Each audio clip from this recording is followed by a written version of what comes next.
Hello everybody and welcome back to the Inner Sanctum YouTube channel. I'm your host Ari Stamatakos and today we're back with another video previewing the upcoming A-League men's season now. With the season kicking off in only a matter of days, I think it's a perfect time to take a look at all the teams that will be competing and giving a brief preview of their season, which will give you a pretty good guide to the entire A-League season. Now, full detailed breakdowns for every team heading into the new season will be linked in the description below, as well as available on the Inner Sanctum website. But for now, let's get into it.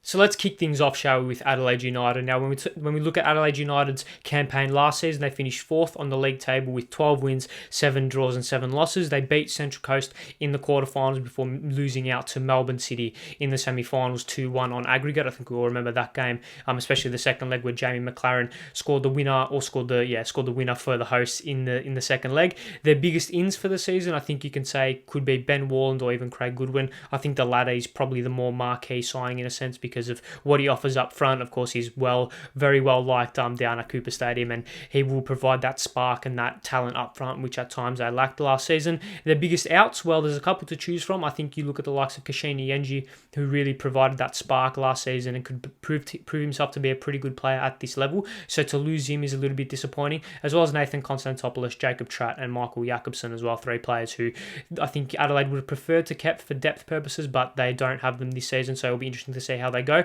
What to expect from them this season? Well, I think considering their side remains pretty similar in a sense, this consistency and this continuity that they're gonna carry from last season into next season is going to be very, very crucial in a league which is constantly turning players, squads constantly being turned over, especially in this off season.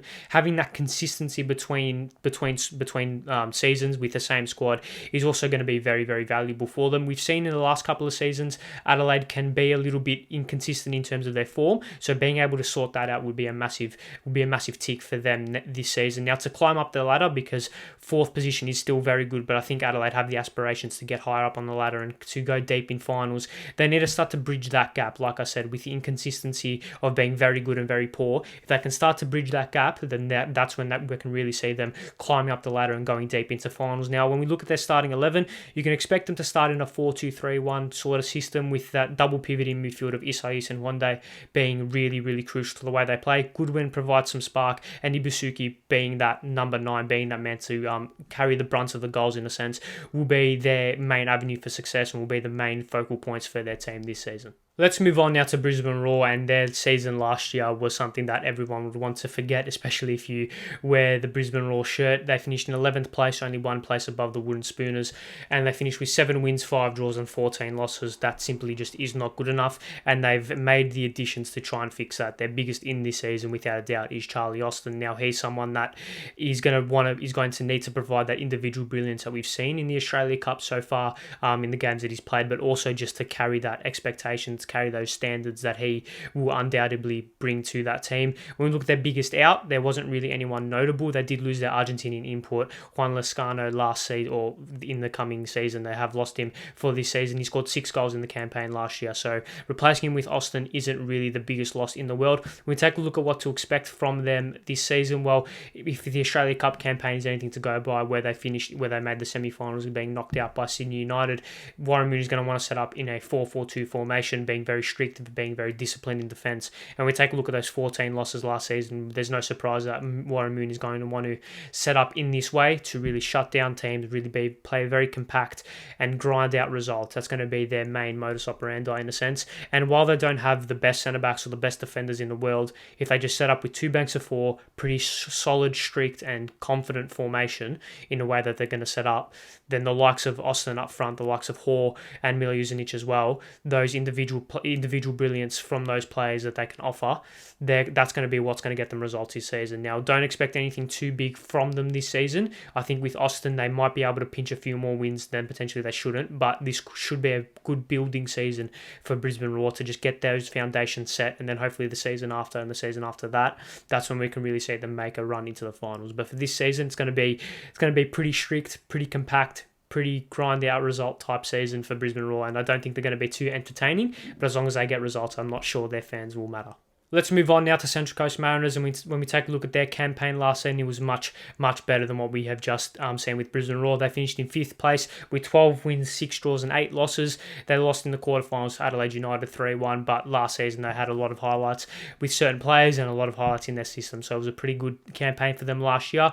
Their biggest well, they didn't really import a lot of high-end talent. I think Danny Vukovic in goal is just a very solid goalkeeper, definitely proven at higher levels than this, so he should come in and slot in very seamlessly. When we take a look at their biggest outs, well, where do we start? I think the likes of Kyle Rouse, who was fantastic for them last season, Mark Berigidi, Matt Simon, who was just retired.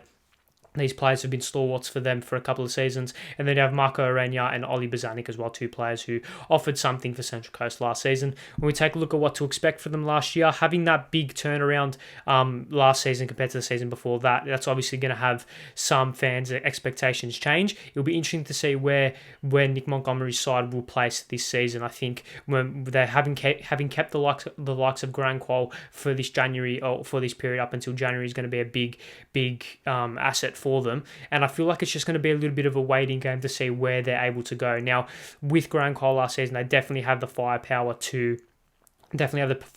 improve off that last season. Of course, we all know the likes of Jason Cummings, had 15 goals and assists in 21 appearances last season, only signing from January. Now, that is just going to be something that if he can even double that, or even half double that in a sense, that's going to be a big avenue for success for Central Coast this season. And when we take a look at what they're potentially going to line up with, you'd expect it to be a 4-4-2-esque formation, with Cummings being the main man up front, Nisbet being one of the double pivot in midfield is going to be very crucial for them. He's a fantastic talent, and if he's up and running, I think Central Coast can really get their system going. Hall and John will be a very good centre-half partnership, and with Vukovic just behind them in goal, I feel like defensively they'll be very sound. Attackingly, we all know the talent that they can possess. It's just that if they can fit it all together, if they can put all the pieces of the puzzle together, I think Central Coast might be a little bit of a dark horse in terms of the finals race this season. But we all know how exciting they can be. We all know how eccentric they can be at times. So let's just see where they can finish in this season's A-League men's season. So let's move on to Macarthur Bulls now. When we take a look at their campaign last season, they finished in 7th place, 6 points outside of the finals race. They finished with 9 wins, 6 draws and 11 losses. Now, they need big improvements, and instead of getting that on the pitch, they got that with the manager. Now, Dwight York as a coach is unproven, yes, but I think if he can take half of his ability that he had on the pitch into the managerial role, I feel like that'll be a fantastic signing for Macarthur. Even those expectations that he carries, we've already seen in their Australia Cup win, those expectations will carry them very far this season. Even on the pitch, the likes of Daniel Arzani will be a fantastic in for them this season, no doubt. When we take a look at their biggest outs, well, Lewis Miller is probably the only one there where you can really highlight. He was fantastic for them last season. He's a fantastic player, and it'll be interesting to see how they can recover from his loss. Now, what to expect from them this season? Well, they only had one hit out against an A-League men's side in a competitive game so far in the run-up to this season. That was a 2-0 win against the Wellington Pheonix in the Australia Cup. Now, the Bulls looked a lot better than what they did last season. They look a lot more fluid. They look a lot more exciting in attack, and the likes of Daniel Arzani, Eunice De Villa in attack as well. Those players will be very exciting for them this season and will carry them a lot this season, and can show. I think if they can show their talents, if they can have a little bit of individual brilliance, if they can really progress themselves in this system and really shine in this system, I think we can see Macarthur doing pretty well this season. Now, they're probably going to set up in a 4-3-3 formation with Bacchus at the base of midfield. He'll be very crucial for them to provide that defensive stability. Aspropotamidis and Uskok as a centre-half partnership will be very strong, both proven at the level. And considering they conceded the second most amount of goals last season, that is something that they're going to really want to address, really going to want to maintain that defensive stability, and having those three is almost a triangle in defence is going to be very good for them this season. But I think based off their Australia Cup campaign, they've already won some silverware this season. I think it's going to be a very exciting season for the Macarthur Bulls, and hopefully they can make a late charge into the finals. To get more expansion teams deep into finals will be very good for the league. So I think they're a big chance of doing that this season. Let's move on to last season's Premier's Plate winners, and that was, of course, Melbourne City. Like I said, they did win the Premier's Plate, finishing first with 14 wins, 7 draws and 5 losses. They beat Adelaide in the semi-finals 2-1, which we have spoken about before. However, they lost to Western United in the final in a game which they were expected to win, but Western United, credit to them, got the job done. Now, when we take a look at their biggest ins for the season, they haven't really had a massive squad overhaul, but I think Valion Berisha will be their marquee signing coming on loan for this season. Will be very good for them. When we take a look at their biggest out, I think Connor Metcalf is probably going to be someone who in 12 months' time we're going to come back and think, gee, they really could have used him this season because he's a fantastic talent. He's gone to St. Pauli in Germany, and I think he just showed last season just how good he is and has really earned that move to a high European club. When we take a look at what to expect for them this season, I think Melbourne City fans can be just as excited as they were last season for this season. Kisnorbo has them playing a fantastic system, has them playing a good way, and they've got so much talent that carried them to that Premier's Plate win last season. The likes of McLaren, Berengay, Nabu, Marco Tilio, who's a fantastic talent, Matthew Leckie, who's proven at this level.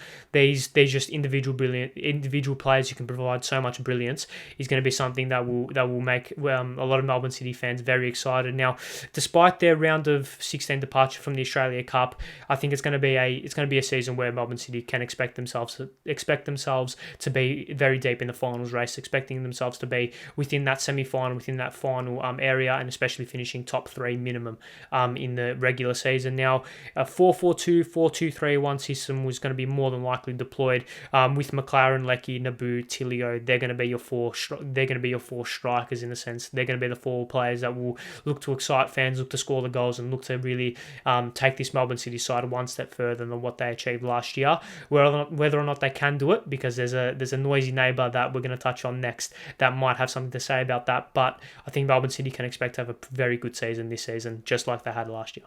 Let's move on to said noisy neighbour, Melbourne Victory. Now, after 2 seasons in the doldrums, they rebounded last season under Tony Popovich, finishing in second place with 13 wins, 9 draws and 4 losses. They did fall at the first stage to Western United in the semi-finals, which was pretty disappointing. But with the arrival of Luis Nani, I think all fans are going to be more than excited for this upcoming season. Despite the losses of Marco Rojas and Jason Davidson, I think the inclusion of Luis Nani, just what he provides, the energy that he provides for Melbourne Victory this season, is going to be very, very exciting for those fans. And when we take a look at what we're going to expect for them, I think it's going to be more of the same. Last season, they were a very strong defensively minded group that had a lot of talent up front that really got them over the line with a bit of individual brilliance in those areas. The likes of Rojas, Nick D'Agostino, Chris Conomidis, Francesco Maggiotto as well at times. These players really provided a lot. Ben Falami had a breakout season, and he's someone who's elevated his games based on what we saw a couple of seasons ago. He looks a different player. So with the likes of Luis Nani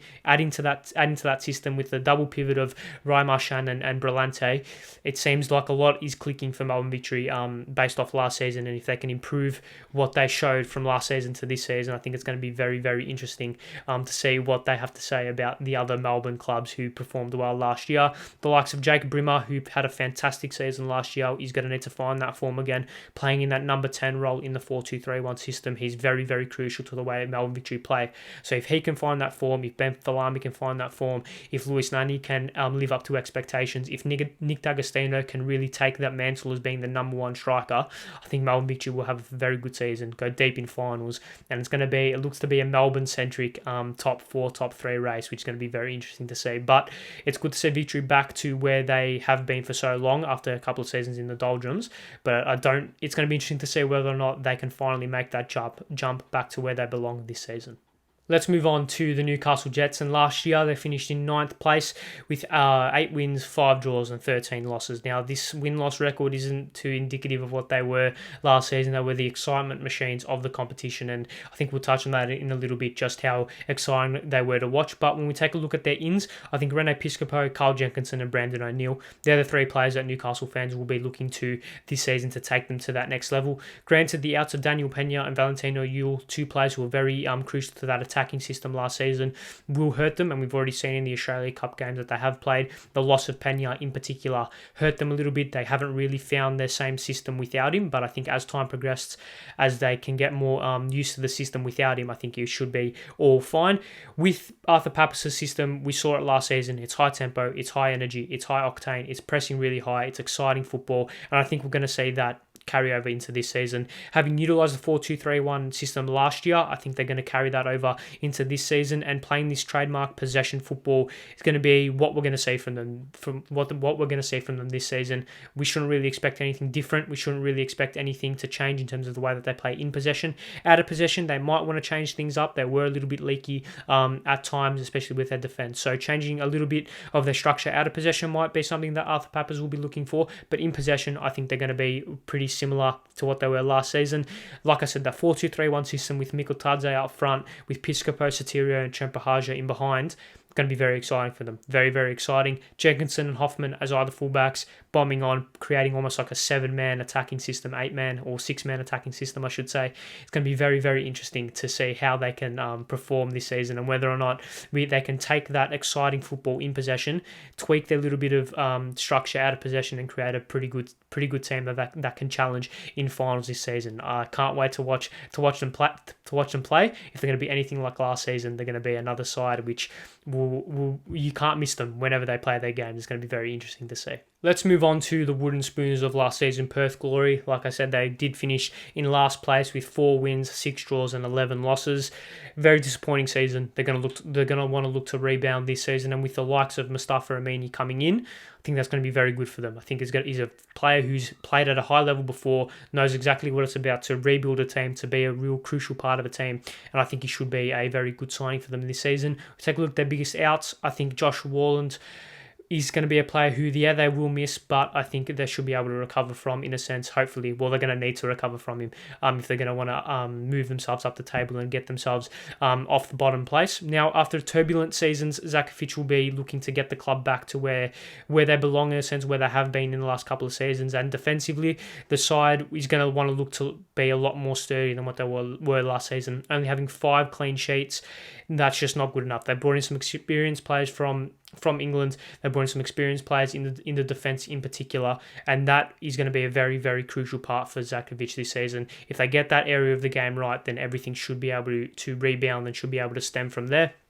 In the squad which I had last season, it was very youthful. It was very, very inexperienced, and to balance that with some of the more experienced players in the squad is going to be something that Zakovic is going to want to aim to do this season. I think getting that age balance right, getting the continuity right within the squad, getting a structured starting 11, getting a structured system is going to be what they need to do. They need to go back to basics, in a sense, and just make sure that they do all of it right and do all of it in a good way, in a sense, because they can't afford to take risks. They're not in a position where they need to take risks. They're in a position where they need to make sure that they get the basics right, that they get the foundations of the structure right, foundations of the system right, and then everything should be able to rebound from there. While it's not going to be a quick turnaround, while we can't expect them to be in the top 4 this season by any means, having a slightly more structured system and having a slightly more well-rounded squad should be able to propel them a little bit higher on the table. You can expect them to line up in a 4-4-2, 4-4-1-1 system, with Amini being a key cog in midfield. Fornaroli up front is going to be the main man, and the likes of Kolosevsky as well, who's come across from Melbourne City,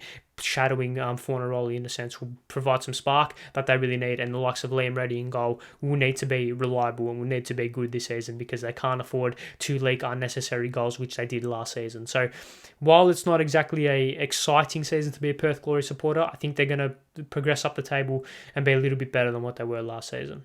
So let's move on to Sydney FC. Now, last year they had a very disappointing campaign, finishing in 8th spot with 8 wins, 7 draws and 11 losses.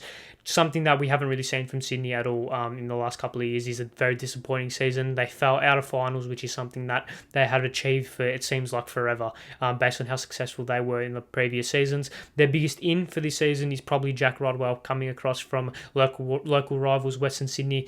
It is very, very interesting to see how that develops, and it'll be very interesting to see how their biggest out, Milos Ninkovic, develops as well, because he's gone across almost in a straight swap, in a sense. He's gone across to Western Sydney as well. Now, what to expect from them this season? Well, we all know Steve Corica is set on that 4-2-2 system. He really, really doesn't want to change from it. But in pre-season, he has kind of adapted a 4-3-3 system, and it will be interesting to see whether or not he sticks with it, or whether or not he goes back to what we have expected him, or what we expect from him is that 4-2-2 system, that really structured, really systematic system that uses a lot of his attacking options that he had available, especially last season. The return from injury for Luke Bratton can't be understated, as well as adding that experience with Jack Rodwell these are two players Jack Rodwell will act as a new signing, of course, but even Luke Braddon, having that experience, having that standard set by him and having that experience that he offers is going to be very crucial for them this season. No doubt that Sydney's starting 11 is strong. That's almost undeniable. You can't doubt that, but it's that depth.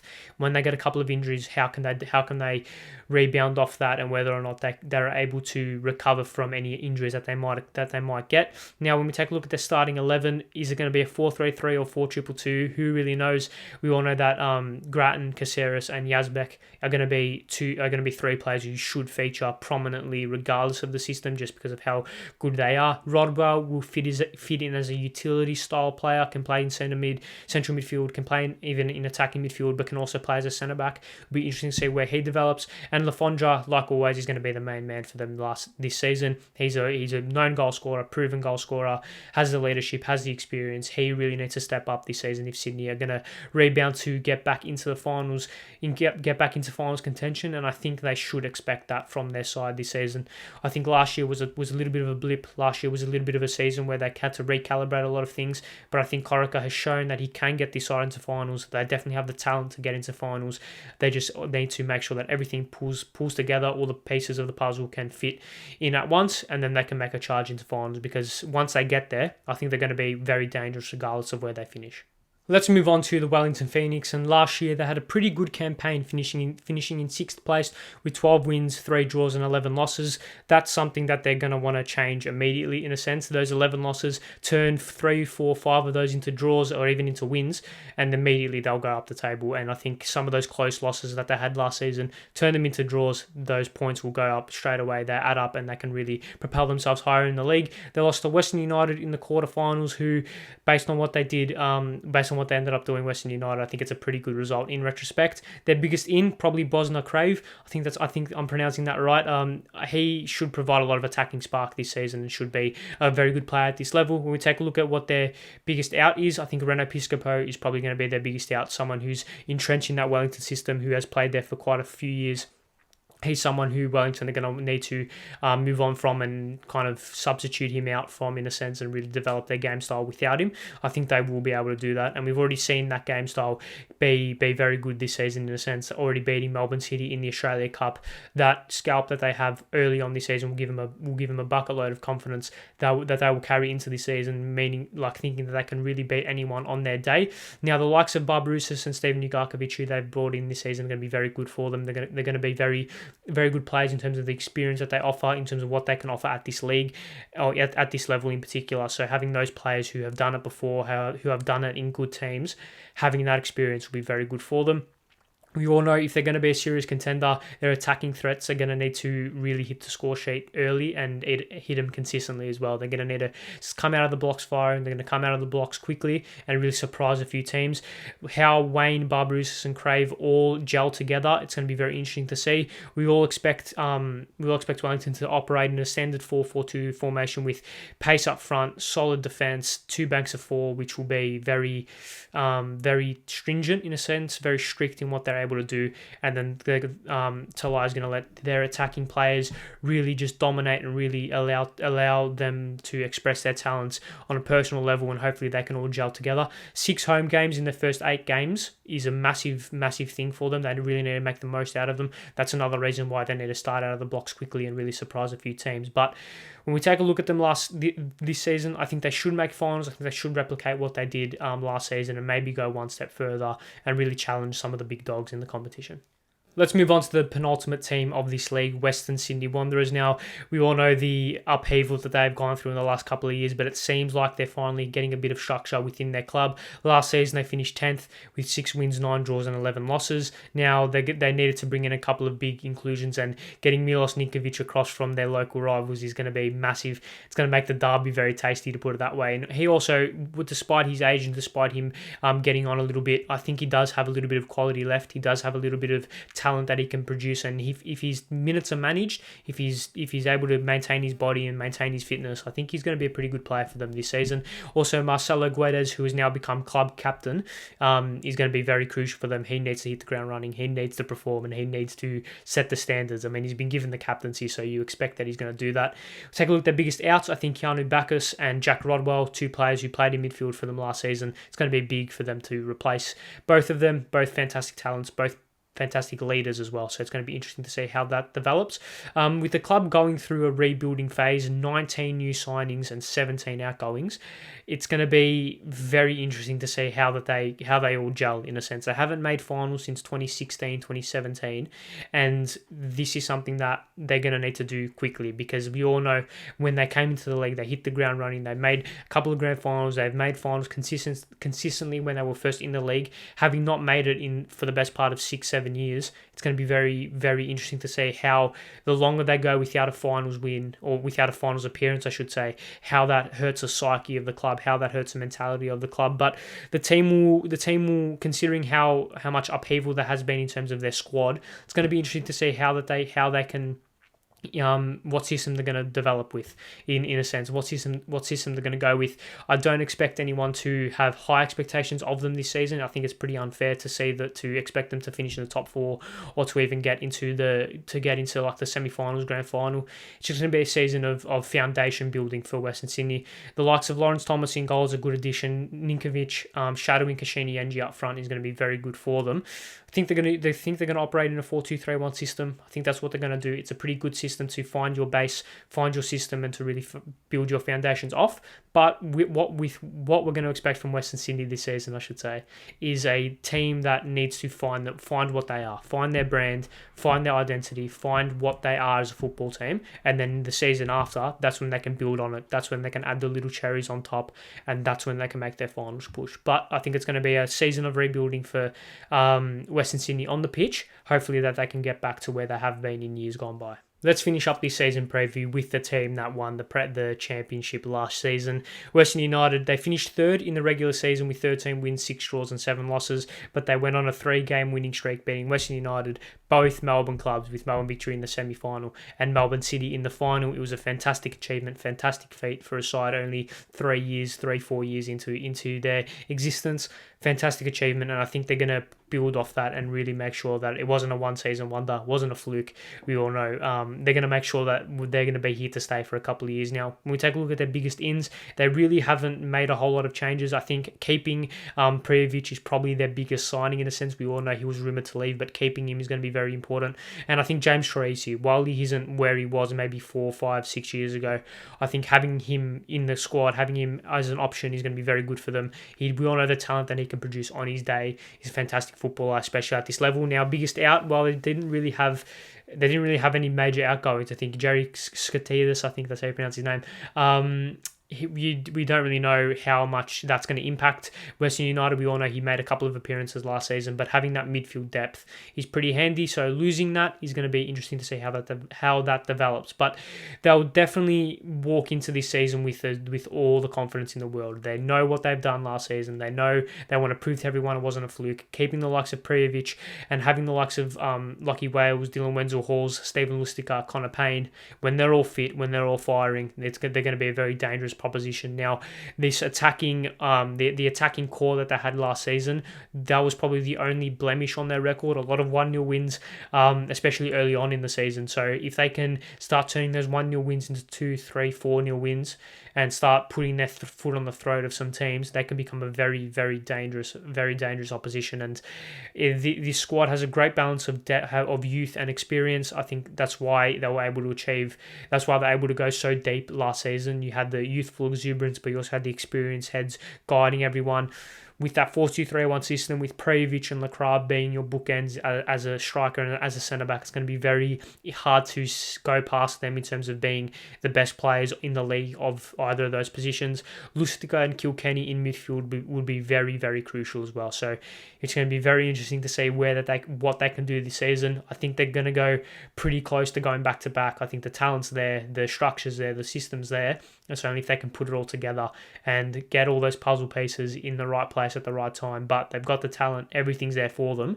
It's going to be interesting to see whether or not they can go back-to-back and really establish themselves as a premier club in the competition only half a decade into their existence. So yes, that is your guide to the upcoming A-League men's season. Make sure you subscribe to the Inner Sanctum YouTube channel, leave a like, and leave your thoughts in the comment section below. Leave your predictions. Who do you think is going to make the top 6? Who do you think is going to win the Premier's Plate or even the Championship? Make sure you check out all the full team breakdowns for every single team. They'll be linked in the description below, as well as on the Inner Sanctum website. There's some fantastic authors, some fantastic writing. So whether you're a fan of Western United, Melbourne Victory, Perth Glory, check out every single club's in-depth preview. You're going to be very knowledgeable about the upcoming A-League men's season once you read all of those. But yes, thank you all very much for watching. Make sure you subscribe, like the video. See you guys next time, and goodbye.